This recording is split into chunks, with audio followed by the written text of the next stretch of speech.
북미의 칼빈주의 신학자 벤자민 워필드입니다.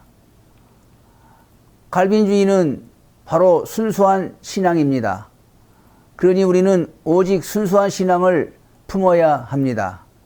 이것이 칼빈주의입니다.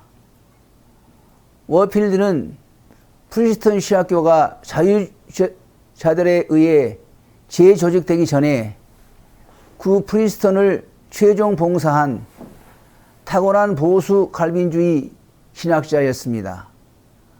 그는 1851년 켄터키주 렉싱턴에서 가축과 말을 사육하는 부유한 집안의 아들로 태어났습니다. 당시 일반 부유한 가정의 자녀들처럼 워필드도 유년기의 사교육을 받았습니다. 1868년에 프린스턴 대학교에 입학하여 1871년에 졸업했습니다. 원래 그는 대학에서 수학과 과학을 전공했지만 유럽 여행을 하는 중에 신학을 하여 목사가 되기로 결심하였습니다. 1873년에 프린스턴 신학교에 입학하여 1876년에 졸업했습니다. 그는 곧 독일로 건너가 델리치, 루스하르트 아래에서 연구했습니다. 그 후 귀국하여 웨스턴 신학교에서 강의를 하고 1879년에 목사로 임직되었습니다. 1881년 그는 하지와 함께 성경의 영감에 대한 글을 썼습니다. 이 글은 성경의 무오에 대한 강력한 학적 변호였기에 큰 주목을 끌었습니다. 성경 무오 교리는 19세기에 발견된 개념이 아니고 정통적 기독교의 가르침이라고 주장한 것입니다. 당시 일반 미기독교계와 장로교회 안에 확산되고 있는 자유주의 사상을 강력하게 반박했던 것입니다. 그 후 그는 계속 정통적 개혁주의 입장의 책과 논문을 썼습니다. 그의 책들은 오늘까지도 큰 가치를 인정받고 널리 읽혀지고 있습니다. 1887년 찰스 하찌의 아들을 이어 프린스턴 신학교의 하찌의 교자의 임명을 받았습니다. 그 후 그는 세상을 떠나기까지 그 자리를 지켰습니다. 워필드의 중요한 봉사는 성경의 무오한 권위를 옹호하는 데 있었습니다. 그는 그 시대 부흥운동의 감정주의, 고등 비평의 합리주의, 당시 등장한 여러 새로운 종교적 운동의 이단적인 요소를 밝혀내고 비판했습니다. 당시 프린스턴 신학교는 개혁주의 신앙 고백인 웨스트민스터 신앙 고백서를 충실하게 수호했습니다. 그는 성경이 하나님의 영감된 말씀으로 그리스도인의 신앙과 생활의 절대 표준임을 주장하며 오직 성경의 교리를 전하고 가르쳤습니다. 그는 성경의 저자들이 인간이지만 궁극적인 저자는 하나님 자신이라고 했습니다. 현대 신학자들이 성경에 발견되는 문법적, 언어적 형태를 비교하고 성경은 하나님이 아니고 단지 인간에 의한 기록일 뿐이라고 주장했었습니다. 이때 워필드는 성령님이 기계적으로 저자들을 사용하지 않고 인간 저자들이 그들의 지성과 언어를 가지고 하나님의 뜻을 무하게 표현할 수 있도록 감독하심으로 영감을 보장하셨다고 했습니다.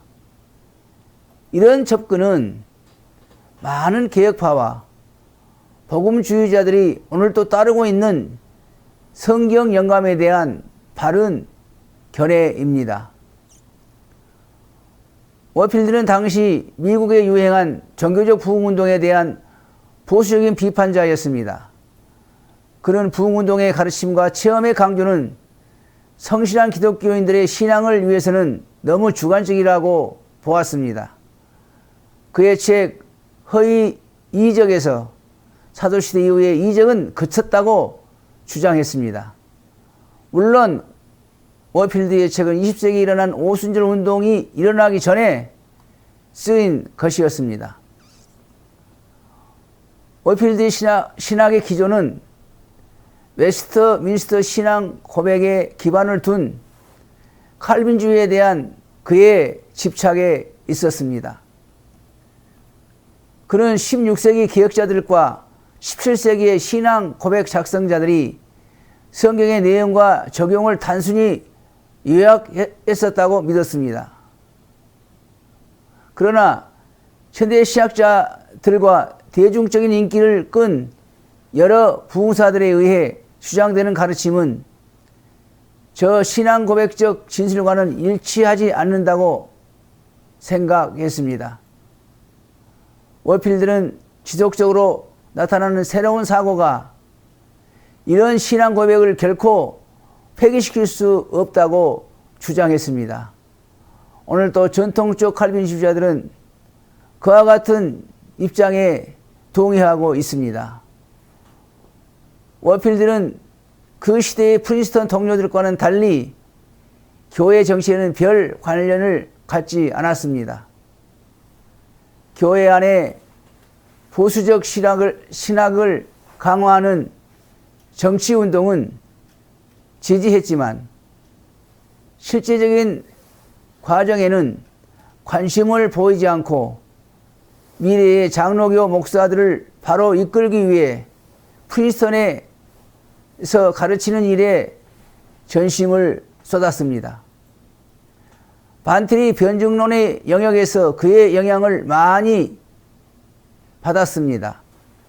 그는 워필드를 아브라함 카이퍼, 헤르만 바빙크와 함께 위대한 3대 칼빈주의자들 중에 한 분으로 꼽으며 존경을 표했습니다. 신학자 워필드는 귀족다운 그리스도인 신사였습니다. 이것을 그는 그의 생활에서 잘 보여주었습니다. 1876년 신학교 졸업과 함께 애니와 결혼을 하고 유학을 위해 함께 독일로 갔었습니다. 그런데 거기 있는 동안 그의 아내가 사고를 당해 영구한 불구자가 되었습니다. 그는 아내가 1915년 별세하기까지 평생 돌보면서 교수 신학자로서 그의 사명을 충실히 다했습니다. 그의 아내를 가끔 헬초에 태워 밀고 강의실에 들어와서 강의를 하였습니다. 그들은 자녀를 갖지 못했고 워필드는 1921년에 별세했습니다. 기독교를 위해 헌신한 신실한 사역자들이 이 세상 생활에서는 외로움과 많은 어려움을 겪게 되는 것을 거듭 보게 됩니다. 들어주셔서 감사합니다.